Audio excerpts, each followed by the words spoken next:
You're listening to The Jacob Valk Show. He's breaking down the latest and greatest in sports as only he can. Follow him on Twitter at RealJacobValk. Here he is, Jacob Valk.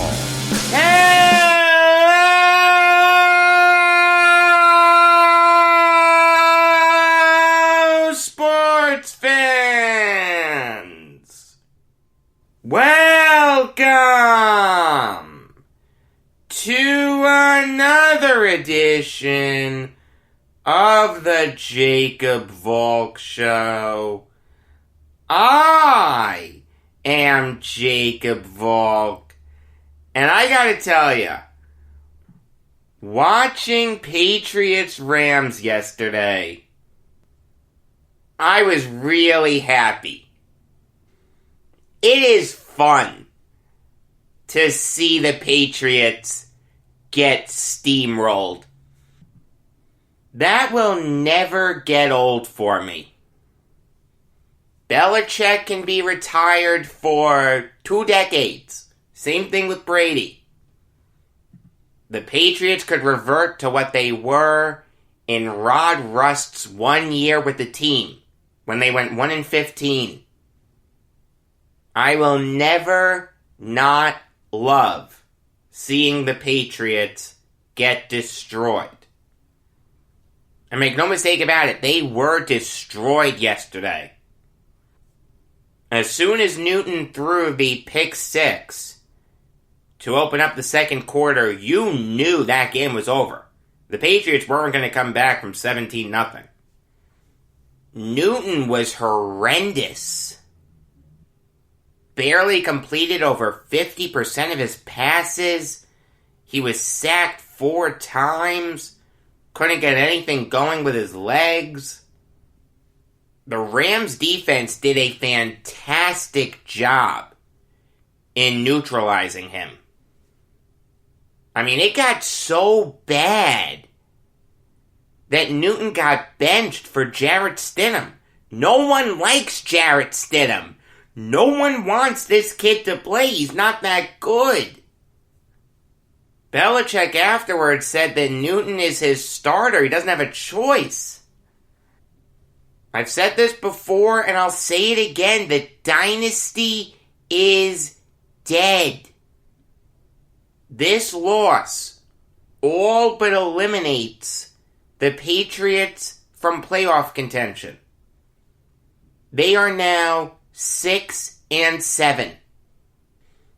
2.5 games out of that final wildcard spot with 3 games left to play.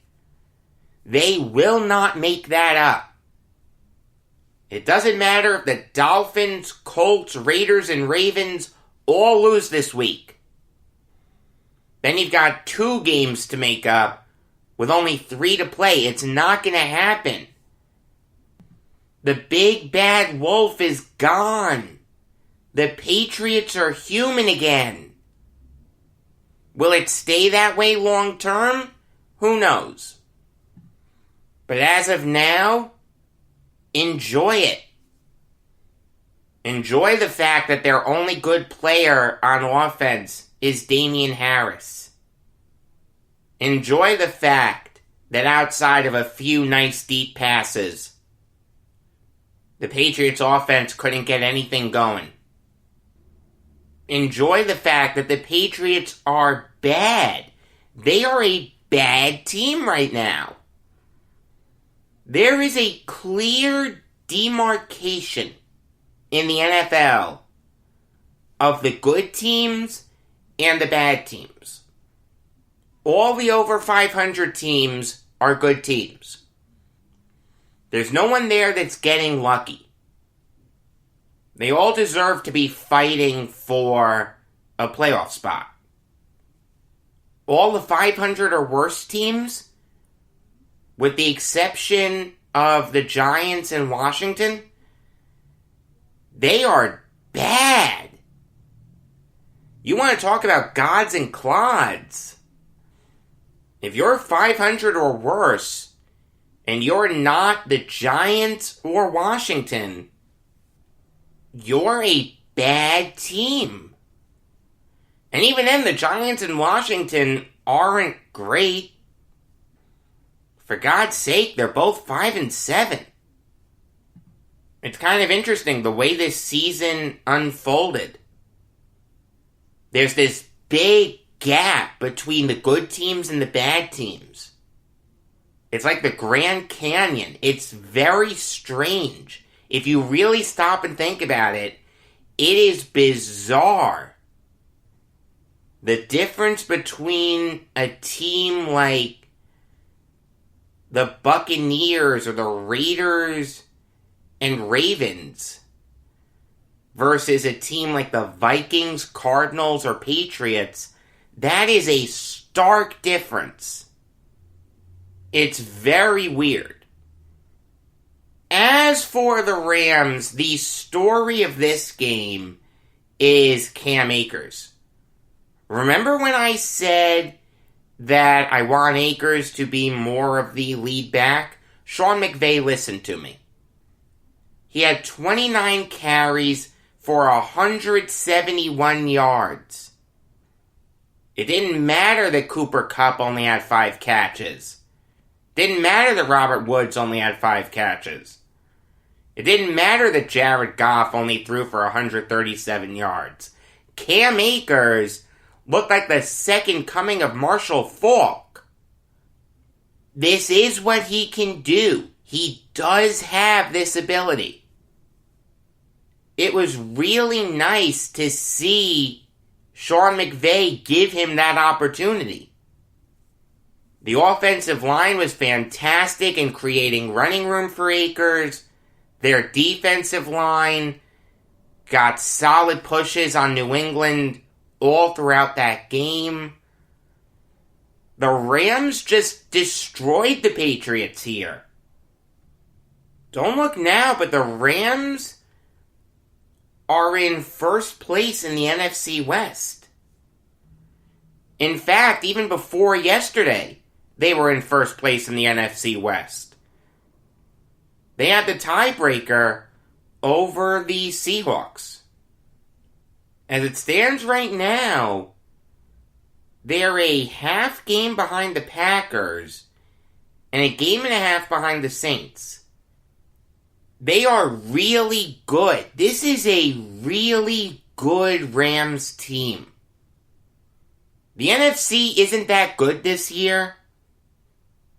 The NFC really only has like 7 good teams. Saints, Packers, Rams, Giants, Washington, Seahawks, Buccaneers.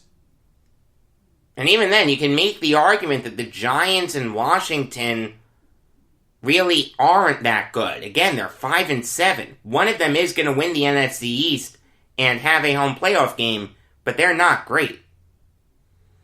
They do deserve to be mentioned in the same breath as those other teams, but they're not powerhouses. You compare that to the AFC, Chiefs, Steelers, Bills, Titans, Browns, Dolphins, Colts, Raiders, Ravens. That's 9. It may not seem like that big a difference, but trust me, it is. The AFC is light years better than the NFC this year. Wow, that was some rabbit hole I went down. I'm not even sure how I did that. I mean, it's kind of interesting. It's the truth. But I don't know how I got there from Patriots-Rams. The point is, this is a really bad Patriots team. They really need to tear the whole thing down and build it back up. And this is a really good Rams team that does have the ability to go on a big run when the playoffs start. But before we get to the playoffs, it's time for me to make my 3 NFL picks. I went 2-1 last week. It's nice to get back in the win column. Hopefully I can keep it up. I like the Buccaneers minus 6.5 over the Vikings. The Vikings did not impress me last week. They were really close to losing against the Mike Glennon-led Jaguars. Imagine what they're going to do against Tom Brady. Yes, Dalvin Cook is probably the best running back in the NFL right now, either him or Derrick Henry. You can make a case for either one of them.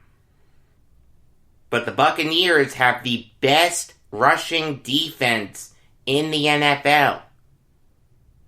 Even though Todd Bowles is massively overrated, this Buccaneers defensive line is playing really well. I think Cook is going to be limited. He'll still contribute, but he won't be great. I really think the Buccaneers are going to win by at least a touchdown and an extra point. Give me the Buccaneers minus 6.5. And give me the Saints minus 7 over the Eagles. The Eagles made the decision earlier this week to bench Carson Wentz for Jalen Hurts. At the end of the day, they really didn't have much of a choice. You do want to see what Hurts can do. You're in a tough spot with Wentz, but you spent a second-round pick on Jalen Hurts, and Wentz just isn't getting the job done. It's only fair that you let Hurts start in this lost Eagles season. Again, I don't think what happened this year was Carson Wentz's fault. I think it's more on Howie Roseman for failing to upgrade that offensive line and that wide receiver core. Jason Peters is out for this game. It doesn't matter who's starting. Hurts, Wentz, Donovan McNabb, Randall Cunningham, or Ron Jaworski. The Eagles are going to have a tough time getting anything going offensively. This isn't Doug Peterson's fault. This is Howie Roseman's fault. The Saints have probably the best defense in the NFL. I don't care that Taysom Hill is starting. They still have Alvin Kamara, and Hill has been playing well in relief of Drew Brees. I think the Saints are going to destroy the Eagles here. Give me the Saints minus 7. And for my upset, I like Washington plus 3.5 over the 49ers. This is not a good 49ers team. They are ravaged by injuries. Yes, Raheem Mostert is back. But Washington has a fantastic defense. They're going to give Mostert a tough time. They're going to give Nick Mullins a tough time. Terry McLaurin, after no showing last week, I think is poised for a big game. You got to realize something. Washington is playing for a lot here. If they win on Sunday and the Giants lose, Washington is in first place in the NFC East with a 6-7 record. The Niners are going to be thrown off by playing at State Farm Stadium in Glendale, Arizona. I think Washington is going to feast here.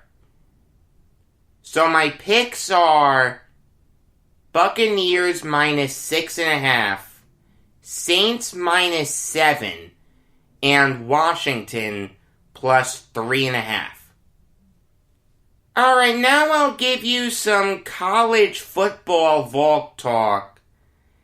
And I'll start with the game that everyone looks forward to every year. It wouldn't matter if these teams went winless. Millions of people would still watch this game. And that is Army-Navy. Or should I say Navy-Army? Because for the first time in 77 years, this game will be played at West Point. As if Army needed more help to beat this bad Navy team. It's nothing against their coach. I like Ken Numatolo a lot. He should be commended for what he's done with that program. But this is a Navy team that just has no one. I'll be honest with you, I haven't watched, I don't think once this season. They're 3-6. They're averaging just under 18.5 points per game. They've had 7 players throw a pass for them this year. I understand that not all those guys are quarterbacks, but that's still a bad look. I mean, you're going to see the triple option. Navy isn't going to air it out a lot. They don't have the quarterbacks for it. Their only hope of winning this game is if they can confuse Army and if Diego Fagot shows up. Fagot has had a really good season. He has 3 sacks. He had 5.5 sacks last year. He's a solid player. He's the only guy on this Navy team who possibly has an NFL future. Whereas you compare that to Army, they actually have some guys on defense that it wouldn't stun me if they contributed in the NFL. In terms of opposing points per game, Army has the 8th best defense in the nation. They've only given up 16.3 points per game. They're another triple option team. Christian Anderson is very effective in that sense. But you take a look at their defense. Eric Smith, Cedric Cunningham Jr., Amadeo West, John Radigan, Nolan Cockrell, Ryan Duran III, Markel Broughton, and Jabari Moore have all had really, really good seasons. Army is going to destroy Navy in this game. It could be on the moon. It's irrelevant. Jeff Monken has done a great job with this Army team. There's no question in my mind that Army's going to win. Moving on now to a game featuring 2 ranked teams, and that is Georgia versus Missouri. Yes, according to the AP, Missouri is unranked, but according to the CFP, they're the 25th best team in the nation. That is the poll that I'm using. I've said this before, I'll say it again. Georgia is a ground and pound team. It doesn't matter that the former USC quarterback JT Daniels is now starting for Georgia. That is their identity. They are a ground and pound team. They are going to run this ball down your throat. Although I'll say this, in limited time, Daniels has looked really good. He's completed just under 70.5% of his passes, 6 touchdowns to 1 interception. I understand that USC has Keaton Slovis, but they may regret letting JT Daniels get away. It looks like he's going to turn into a solid quarterback. Zamir White is having a really good season. He's averaging over 5 yards a carry and he has 9 touchdowns. James Cook is averaging over 6.5 yards per carry, and he's really good at catching the ball out of the backfield. Their pass catchers aren't bad. Kyrus Jackson, Jermaine Burton, and George Pickens. I'll say this. The fact that Daniels has come in and has looked so good does add an interesting element to the Bulldogs. It's an element that they haven't had all year, because Stetson Bennett really wasn't that good. Defensively, the Bulldogs are stacked. Azeez Ojulari is one of the best defensive players in the conference. Adam Anderson, Jalen Johnson, and Channing Tindall all have at least 3 sacks. Richard LeCount III and Eric Stokes both have 3 interceptions. Even Drew Lock would have a tough time getting something going against this Georgia defense. And let me tell you, Connor Bazelak is no Drew Lock. Bazelak is having a good freshman year. He's completed just under 69.5% of his passes. He's thrown for over 2,000 yards, 5 touchdowns to 2 interceptions. But he's got a ways to go if he's going to turn into a great quarterback. He does have that ability, but he's not there yet. The Tigers have done a good job of surrounding him with really talented players. Larry Roundtree III is one of the most underrated running backs in the nation. He's averaging just under 5 yards a carry, and he has 11 touchdowns. Their pass catchers are really good. Kiki Kism, although he doesn't have a touchdown this year. Damon Hazelton Jr., Tyler Beatty is a very versatile player. Jalen Knox, Kratoski Dove, Barrett Bannister. These guys are all skilled players. Defensively, Missouri is led by Trajan Jeffcoat. I don't know if there's a relationship between him and Jim Jeffcoat. I'd assume there is. How common of a last name is Jeffcoat? But don't quote me on that. This isn't a bad Missouri team. Eli Drinkwitz has done a good job with them this year. He led Appalachian State to a 12-1 record in 2019, made the jump to Missouri, and he has them ranked. Give him a ton of credit, but they just don't match up well with Georgia. I don't care that this game is at Missouri. Give me the Bulldogs. If you don't want to watch Army-Navy, you may want to watch UNC versus the U. I think this is going to be a great game. I've said this before, I really like Sam Howell. He's going to be eligible to be drafted into the NFL, not this coming draft, but the draft afterwards. I think he could become a very good player. Not a perennial Pro Bowler or anything, but I think he can be really good. He's completed 68.8% of his passes this year. He's already thrown for over 3,100 yards, 26 touchdowns to 6 interceptions.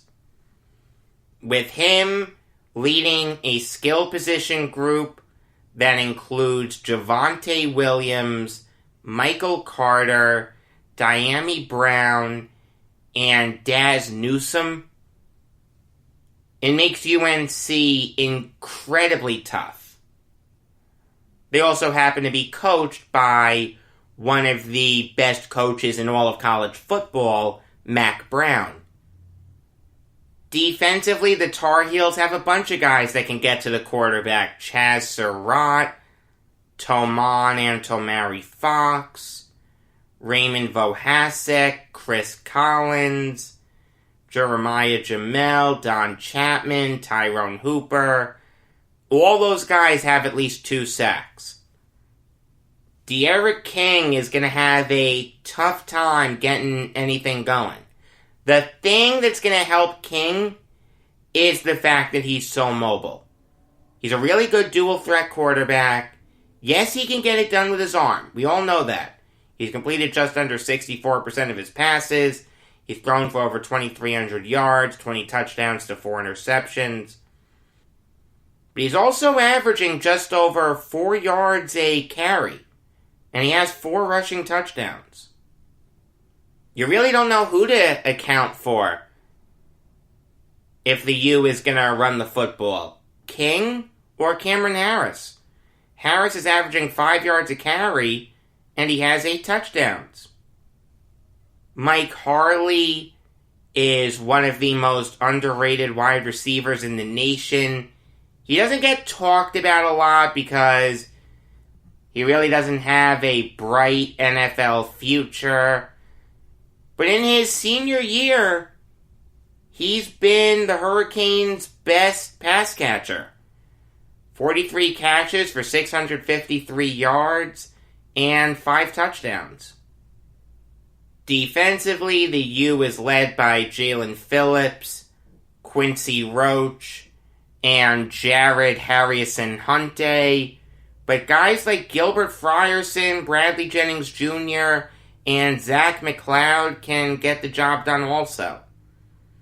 This is a great Hurricanes team. Manny Diaz should be commended for what he's done in a very short time with that program. This is the game of the week. Make no mistake about it. Ultimately, though, it's at Hard Rock Stadium. It wouldn't stun me if UNC pulled off the upset, but I think the home crowd is going to be a big factor here. Give me the U. Alright, now I'll give you some MLB Valk talk. And I'll start with a story that broke as I was editing yesterday's show. The Phillies pulled off the stunner of all stunners. They hired Dave Dombrowski to be their president of baseball operations. Everyone thought that he was content to stay with the Nashville group that was trying to get an MLB team to Nashville, but he's going to the Phillies now. And this is interesting. I like Dave Dombrowski a lot. I have the utmost respect for him. He's an old school guy, like myself.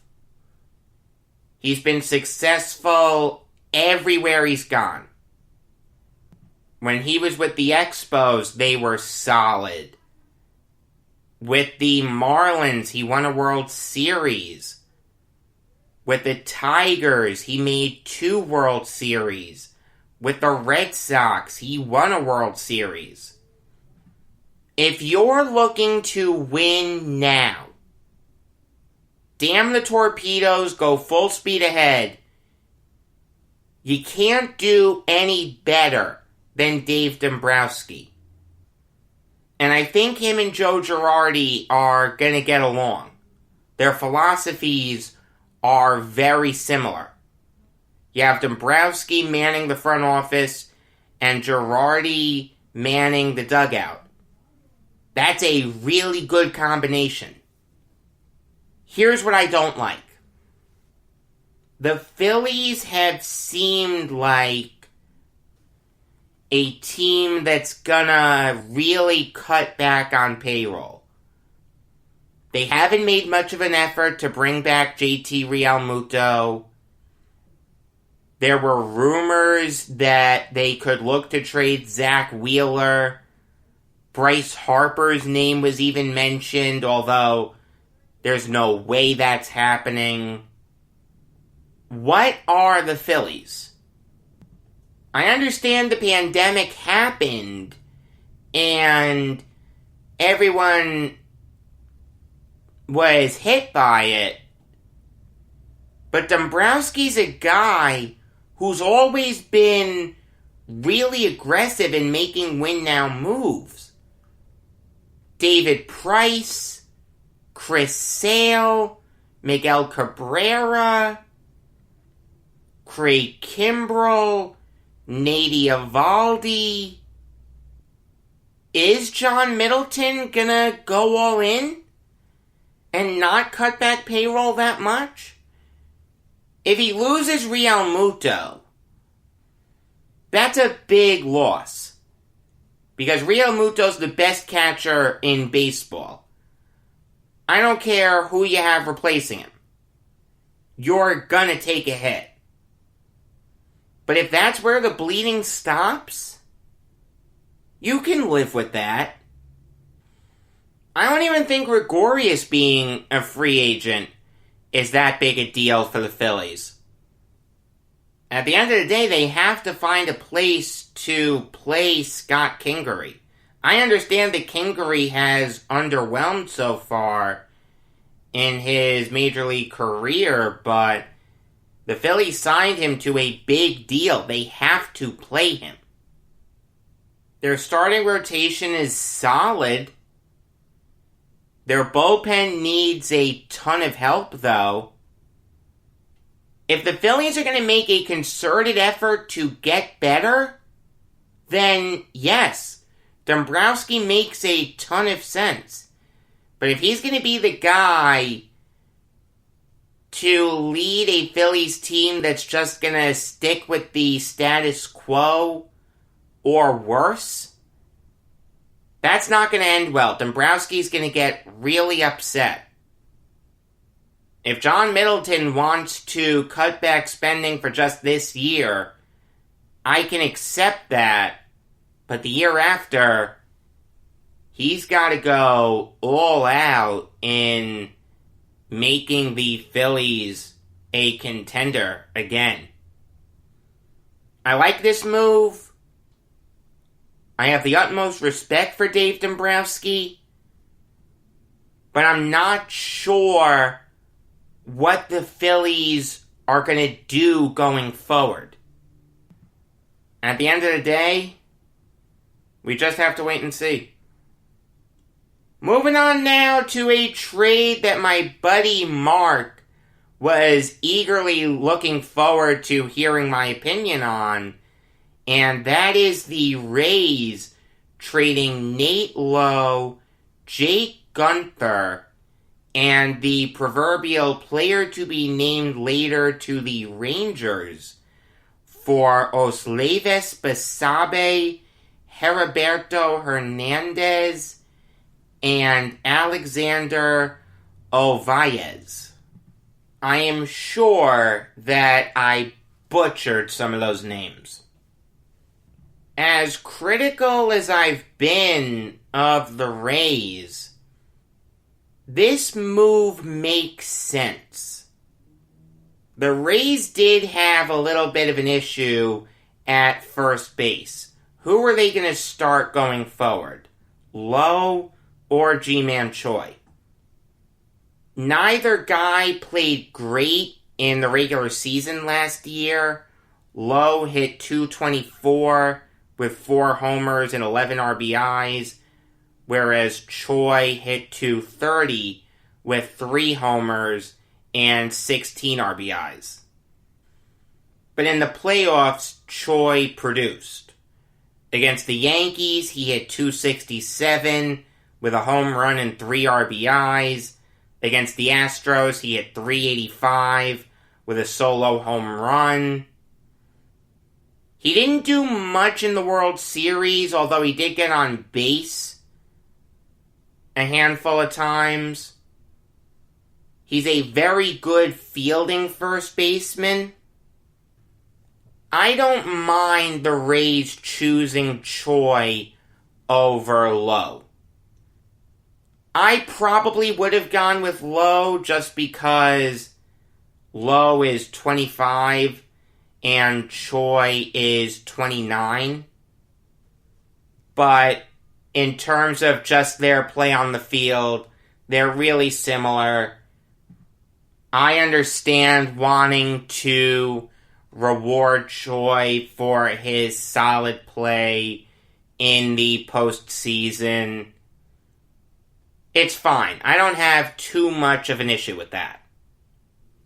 Jake Gunther is really a nothing burger.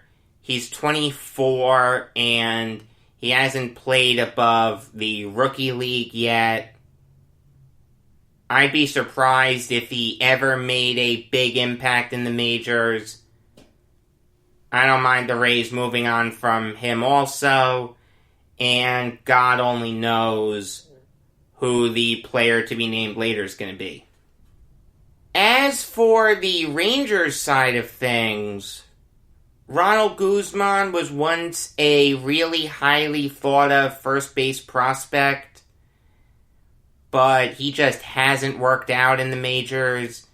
He has a career .230 average with only 30 homers and 103 RBIs. He's got a decent power bat, but that's about it. He's not bad in the field, but last year he hit just .244 with a .314 on base percentage. The year before that it was even worse, a .219 average with a .308 on base percentage. The reality is, this guy isn't that great. The Rangers did need to upgrade at first. Is Lowe an upgrade over Guzman? Yes. Lowe has produced in the majors before. In his rookie year, he had .263 with 7 homers and 19 RBIs. He's also younger than Guzman. Not by much. Just by a year, but still, that does count for something. As for the prospects that the Rangers gave up, I'm not in love with them. Basabe's going to have a tough time making it work as he works his way through the minor league system. He's incredibly raw. And I think this year off from baseball is really going to hurt him and guys like him. He has good bat speed. If everything works out, he can be a solid contact hitter. He's really fast. And at the end of the day, you can't teach speed. But that can only count for so much. He doesn't have a great glove. He has no power. I don't think he's going to contribute in the majors. It's going to be interesting where Hernandez plays in the majors. He has the tools to play in the majors. He just doesn't have a position. He was originally a catcher, but he's played more first base in the minors, with some right field also. But I'll tell you, I don't think he's a liability behind the plate. Is he great there? No, but there are worse fielding catchers in the majors than what he projects to be. At the end of the day, if the bat is there, you should be able to live with it. But if the Rays are dead set on not playing him at catcher, he could play first. He's looked solid there. I don't see him working well in the outfield. He's not athletic enough for it. At the end of the day, though, you're going to need to find a place for this guy to play because he has a really good bat. He can hit for power. He can hit for contact. There's a role for him in the majors. He is the best prospect that the Rangers gave up in this trade. I mean, I'll tell you, I don't know too much about Ovaez. In 2019, he only played 24 games in Single A, and he only hit 187. Having said that, though, he was 18. So that does count for something, but if you have the tools, you should be able to make it work. I don't see a bright major league future for him, but I'm not going to bang my fist on the table and say there's no way on this earth that he makes it work in the pros. That would be really unfair. All in all, the Rays had a logjam at first base that they just cleared up.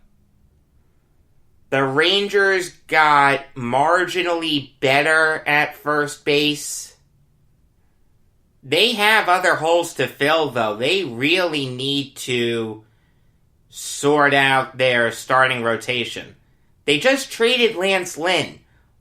Why are they trying to get marginally better at first base and giving up a solid prospect in Hernandez and an prospect in Basabe and Ovaez? This trade doesn't make much sense for the Rangers. The Rays win it. I do want to talk about the death of Phil Linz, whose death was announced yesterday. He died on Wednesday at the age of 81. Unless you're a huge Yankees fan, and I'm talking like a diehard Yankees fan, you're not going to know too much about Phil Linz. But from 1962 to 1964, he played an important role for the Yankees off their bench. He was their utility infielder. He backed up guys like Bobby Richardson, Tom Tresh, Clete Boyer, and Tony Kubek. And no, I did not misspeak. Tom Tresh was the primary shortstop for the Yankees in 1962. But when Tony Kubek came up, Tresh was moved to the outfield. Linz was a good utility infielder. In 62, he hit 287. In 63, he hit 269. And in 64, he hit 250. I'll take that for my utility infielder. That's fine. He didn't have much power. Okay, fine. He made contact with the baseball and didn't embarrass himself when he had to play. That's all you can ask for from a utility infielder. He did play from 65 to 68, but he wasn't that good. Having said all that, he isn't remembered for his play on the field. He is remembered for what happened during a bus ride on August 20th, 1964. The Yankees had just been swept by the White Sox. After their final loss that series, no one thought they were going to win the pennant. They did go on to win the pennant, but at the time, it looked really unlikely. The Yankees were going back to O'Hare Airport. There were a lot of questions about Yogi Berra as a manager. Realize the Yankees had just come off a period where they were really successful.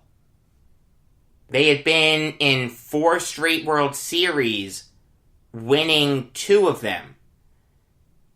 This was Yogi Berra's first year as manager, and it looked like the Yankees were going to be out of the playoffs.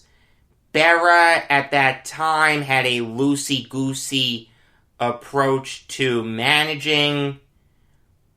He was indecisive.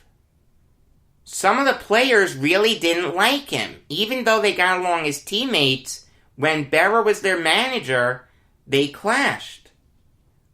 Linz was upset that he didn't start that game. He had started every other game that series, but he didn't start that game. It was a hot day, the bus was stuck in traffic, and Linz had nothing to do. So, he pulled out a harmonica. He didn't know how to play the harmonica, though. He was learning on the back of the bus while trying to play Mary Had a Little Lamb. That really ticked off Berra. He didn't want the team having fun. They had just been swept in a big series. So Berra motioned to the back of the bus, stop playing the harmonica. Linz asked Mickey Mantle what Berra said. Mantle told Linz that Berra said to play it louder. So Linz played it louder.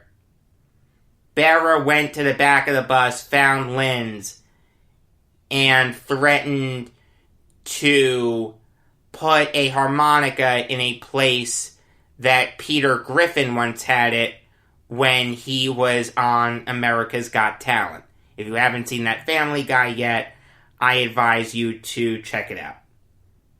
Somehow the harmonica became airborne. Linz either threw it or Berra knocked it out of his hand, but it ended up hitting Joe Pepitone in the knee, and it actually cut Pepitone. Linz thought that Berra was gonna knock him out right then and there, so Linz screamed, "Don't get on me, I give 100%, talk to the guys who aren't hustling." Everyone on the bus was hysterical, except for Berra and Frank Crosetti, who was a coach for the '64 Yankees. And a bunch of other Yankees teams also. I mean, think about it. They're arguing over a harmonica. Crosetti and Linz got into a little bit of a verbal altercation.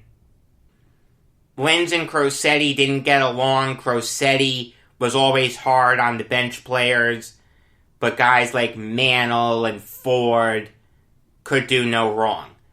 So, that didn't help matters either. Interestingly enough, though, after that incident, the Yankees went 30-11.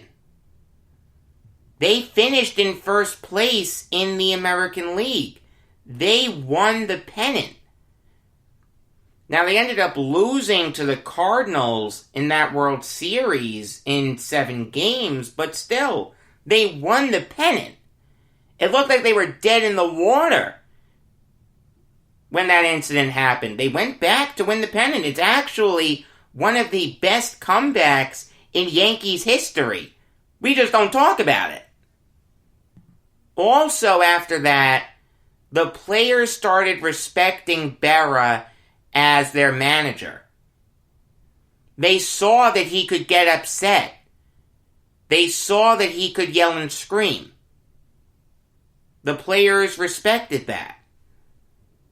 By the time the Yankees landed, they were flying from Chicago to Boston. It was all over the news. Linz was fined $250, but it didn't matter much because the music company Hohner signed Linz to a $5,000 endorsement deal. Unfortunately for Berra, Yankees management didn't find it that funny. The team had just been sold to CBS. That was really the final straw for Ralph Houck to decide that he was going to fire Berra regardless of what happened that season. And we all know what happened next. The Yankees lose to the Johnny Keane-led Cardinals. Keane goes to the Yankees for 2 seasons, does nothing. Ralph Houck takes over for Keane, and the Yankees go into a downward spiral that only George Steinbrenner could pull them out of. But regardless of that incredible incident, Linz was a solid utility infielder for 3 pennant-winning Yankees teams. May he rest in peace. New York Jets recap comes your way after their game against the Seahawks. Regular episodes of the Jacob Valk Show come your way every weekday afternoon. Tuesday's show is going to feature an interview that I did with Jesse Washington, the co-author of John Thompson's autobiography, I Came as a Shadow. Also, while I have your attention, I want to tell you about some important dates. The evening of December 21st, you're going to get a Brooklyn Nets season preview. I will be doing Brooklyn Nets shows every Monday starting December 21st until the Islanders season gets off the ground. We don't know when exactly that's going to be. The morning of December 22nd, you're going to get a big NBA preview. I'm going to go team by team, breaking down where I think they're going to finish in the conference standings, and I'm going to give you my NBA Finals pick. Christmas Eve and Christmas Day, no show. December 27th, New York Jets instant recap. New Year's Eve and New Year's Day, no show. Hard to believe I'm already talking about 2021. Where did this year go? January 3rd, New York Jets instant recap. January 4th, you're going to get 3 shows. Brooklyn Nets in the morning, regular episode of the Jacob Valk Show in the afternoon, and in the evening, New York Jets off-season preview. I'll repeat that as it gets closer. I just wanted to tell you that now while I was going over the Jesse Washington interview. He's a really nice guy, by the way. Really good interview. Really like talking to him. I know you'll like the interview. Until next time, I am Jacob Valk saying that I hope you have a happy Hanukkah.